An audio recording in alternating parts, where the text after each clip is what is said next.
Ese wari uzi ko hari ibintu dukora tukabifata nk'ibisanzwe kandi ari amakosa akomeye cyane ku buryo yashyira ubuzima bwacu mu kaga? Reka uyu munsi tuganire kuri amwe mu makosa dukora ajyanye n'imyambarire y'imyenda y'imbere. Bamwe bayita amakariso, abandi ngo ni boxer. Uyita uko ushaka bitewe n'aho uba cyangwa aho wakuriwe, gusa aya makosa tugiraho ingaruka zirenze izo twebwe abantu twaba dutekereza. Njya gutegura ikiganiro nitwa Bihagarike Munyeshyaka. Reka uyu munsi tuvuge ku buzima.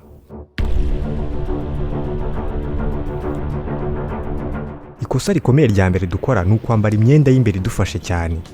Usibye kuba iyi myenda ifatiriye cyane idashimisha gusa, imyenda y'imbere ifunze cyane muri rusange itera kubyimba bigaragara inyuma ku mubiri, ndetse nanone ishobora kwangiza uruhu no kokerwa mu myanya myibarukiro, cyane cyane ku bagore bari mu gihe cyo gucura. Ibi byavuzwe na Bihagarike, umwarimu wungirije akaba n'umuganga mu ivuriro ry'ishami ry'ububyaza mu kigo cy'ubuvuzi cya NYU Langone. Uyu nanone yavuze ko ku bari mu gihe cyo gucura usanga ibice by'imbere by'imyanya myibarukiro yabo byoroshye. Dufatiye kuri iyo ngingo gusa, imyenda y'imbere yose ifunze idatuma uruhu ruhumeka ishobora gutuma uruhu rwawe rwangirika, ndetse ukagira uburyaryate aho wumva washimagura uruhu rwegereye ku myanya myibarukiro yawe. Niba ugiye kugura iyi myenda y'imbere, jya ugura imyenda ikurekuye ituma umubiri wawe uhumeka bihagije. Ikosa rya kabiri ni umuntu utarakanda subscribe kuko afite ibyago byo gucikwa n'ibindi biganiro tuzabagezaho. Gusa nanone avuga ko niba wambara iyi myenda igufatiriye ntikugereho ingaruka twavuze haruguru, wakomeza ukayambara. Gusa nubwo izi ngaruka zitakugeraho, n'ubundi iyi myenda igufashe cyane igutera ibindi bibazo bitandukanye. Ingaruka y'iyi myenda y'imbere idufashe ni icyo bita shape wear.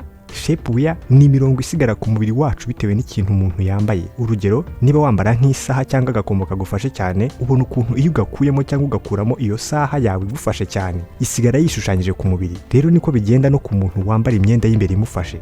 Niyo ayikuyemo ubona imwishushanyije ku mubiri ku buryo ugira ngo aracyayambaye. Ibi biteza ibibazo byo kugira ipfunwe nk'igihe ugiye ahantu hahurira abantu benshi nko kuri pisine. Si ibyo gusa kuko bishobora kugutera n'ibibazo birimo ibyo gutembera nabi kw'amaraso, kuko umubiri wawe uba wawufunze bitewe n'imyenda y'imbere wambara isa niboshye umubiri wawe ku buryo bigora amaraso gutambuka neza.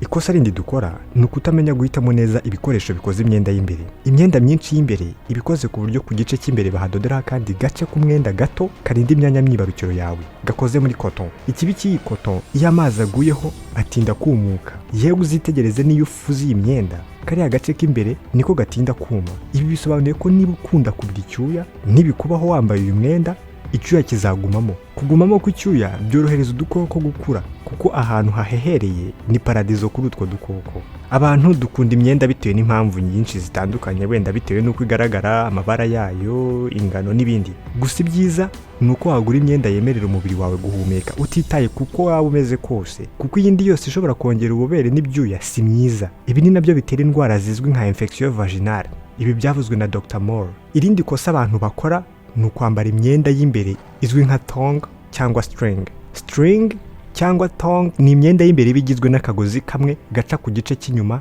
n'akenda kaba gatwikiriye imyanya myibarukiro y'uyambaye. Ibyo byonyine. Iyi myenda y'imbere igezweho cyane kandi ku masoko usanga igurwa n'abitwa ko ari abasirimu gusa nubwo ikunzwe ikaba igezweho, ibigezweho byose si kari byiza. Kariya kagozi k'iyi myenda gaca ku gice cy'inyuma cyitwa ikibuno, ndetse byagaragaye ko kariya kagozi aribwo buryo butera gukwirakwira k'udukoko tuva mu gice cy'inyuma mu kibuno tujya imbere ku myanya myibarukiro yawe. Iyo ugenda, kariya kagozi kagenda kajya imbere n'inyuma no ku ruhande. Ku bantu bagira isuku nkeya mu bwiherero yo birumvikana ko kariya kagozi kazahura n'ibisigazwa by'imyanda yasigaye igihe wagiye kwiherera. Iki gihe nibyo bitera gusanga abantu bafite udukoko nka E. coli mu myanya myibarukiro yabo. E. coli isangwa mu musarani wacu twituma. Ibaze kuyisanga mu myanya myibarukiro yawe bitewe no kwambara string cyangwa thong ngo nuko wagiye kwambara ibigezweho. Ibi nabyo bishobora kugutera infection n'uburyaryate no kwishimagura. Ibi nabyo byavuzwe na Dr. Bihagarike. Witondere cyane izi kariso cyangwa imyenda y'imbere ya thong, cyane cyane kuri bashiki bacu.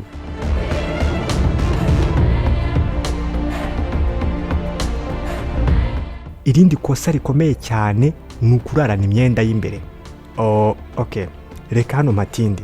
Umunsi ugira amasaha 28. Reka tuvuge ko ubyuka saa 11 za mu gitondo, ukajya ku kazi ukagasoza nanone saa 11 za nimugoroba. Uhagera mu rugo ukaryama saa 4 z'ijoro. Ubwo nukora igiteranyo urasanga uryama amasaha 8. Niwongera amasaha 12 uri mu kazi, birangana n'amasaha 20. Akaba ari angana n'amasaha umara wambaye umwenda w'imbere mu masaha 28 yose agize umunsi. tekereza bakubwiye ngo umare amasaha 20 bagufunze amazuru ku buryo utabasha guhumeka. Tekereza ukuntu waba ubangamiwe. Ni nako imyanya myibarukiro yawe ibimeze, nayo iba yabangamiwe cyane no kubura ubwisanzure. Ubwo ukenera guhumeka nayo irabikeneye. Irinde kujya urarana imyenda y'imbere. Kuva uyu munsi utangira ubicikeho, ujye ushaka igikabutura kinini cyangwa undi mwenda ukurekuye aba ari urarana aho kurarana imyenda y'imbere. Irindi kosa rikomeye ni ukutambara imyenda y'imbere. Mu ndimi z'amahanga babyita going commando. Tubonye ko kwambara imyenda y'imbere bishobora kuduteza ibibazo, gusa nanone kutayambara ni ikibazo gikomeye. Dr. Dardik aragira ati ku bagore iyo bambaye imyenda y'imbere itangira ububobere buva mu myanya myibarukiro yabo. Ibaze uramutse ugiye utambaye umwenda w'imbere, wambaye nk'ikanzu gusa cyangwa ikabutura gusa, icyo gihe bwa bubobere buturuka mu myanya myibarukiro yawe buzabura ikigutangira. Ikizakurikira ni ugushyira no gukonja kw'ibi bice. Nyuma ibi nibyo bigutera kwishimagura aho bwa bubobere buba bwanyuze, nyuma bikaba byanakuviramo infection. Muri make Dr. Dardik agira ati kwambara imyenda y'imbere rimwe hari igihe biteza ikibazo, gusa nta bwenge buri mu kutambara imyenda y'imbere. Indi nama tugirwa nuko abagabo cyangwa abagore bakunda kugira ibyuya byinshi, byaba byiza bahinduye imyenda y'imbere inshuro 2 ku munsi, kuko udukoko dutera indwara dukunda kororokera ahantu hari ububobere, mu gihe abandi basanzwe batagira ibyuya bakwambara umwenda w'imbere umwe ku munsi kuko nta kibazo byabatera. Nahansoresha ikiganiro cy'uyu munsi aho twavugaga ku buzima. Reka nizere ko uzajya witondera umwenda w'imbere ugiye kugura, ndetse niba wararaga wambaye umwenda w'imbere kuva uyu munsi ubicikeho. Ndetse nawe niba wajyaga ugenda utambaye umwenda w'imbere, twabonye ko ari ingenzi cyane, twabonye akamaro kawo, wigenda utambaye umwenda w'imbere. Rekeraho kugenda like going commando, ntago ari byiza. Nge twabanye nitwa Bihagarike Munyeshyaka, reka tuzasubira ubutaha.